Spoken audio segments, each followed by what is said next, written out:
Hey there folks, welcome back to Basic Bananas TV. I wanted to share a tip with you today about how sometimes the it just hits the fan a little bit in the business, and there's always going to be these things called growing pains. Now, I was presenting at Melbourne Fashion Week on Monday, and there was a bunch of people asking questions about, of course you picked me to be one that presented Fashion Week, I'm sure of that, fashion guru over here. Anyway, presenting at the Fashion Week on helping people how to grow their businesses and fashion businesses, of how to grow and get more exposure.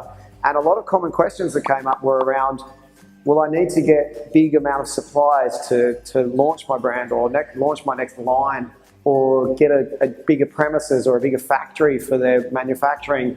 And some people asking about the start of the business. I'm scared to take that step and even put it out there. Now, I can tell you now, part of the business journey is actually there's going to be these growing pains at all different levels. I'm sharing this with you right now from our newest addition to our office, because even for us, we've grown and grown over the last 8 years, but then there's a new step to take. It's suddenly we have to find a bigger premises. So we've had to get the building next door to our current office, and we're suddenly tripling in size. Now that adds a whole lot of overhead. So what I'm sharing here is, at all different stages of your business growth, you're actually going to experience these uh-oh moments, these moments where it's like, uh-oh, should I do this, should I not do this?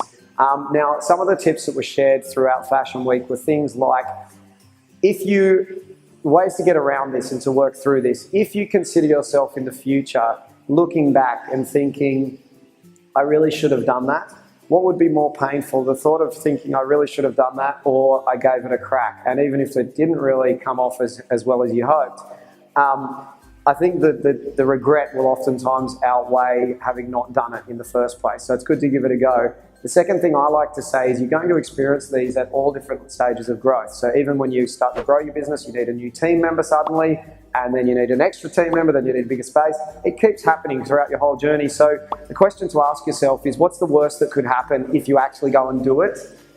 If the worst that could happen is that somebody says no to you, like you ask for a sale or you ask for an alliance from an organization, and it's only going to be someone saying no, or you ask for free exposure in the paper, in the newspaper, or whatever it is, if someone's just going to say no, then go ahead and do it anyway. There'll be a little voice inside your head that says, uh-oh, let's not do this. This is outside our comfort zone. All that's saying is really that you're growing. You're experiencing something new because the little scared guy comes up inside your head. So if the worst that can happen is someone's going to say no, if the worst that's going to happen is you could get physically hurt, like me trying to work with any of these tools here, it's best I don't touch them, then you probably don't want to proceed. But if the worst that can happen is someone's going to say no, then thank the little voice inside your head for trying to look after you, but just let it know you're going to proceed anyway and move on with it. And I look forward to hearing about your growth and success in the future. Bye for now.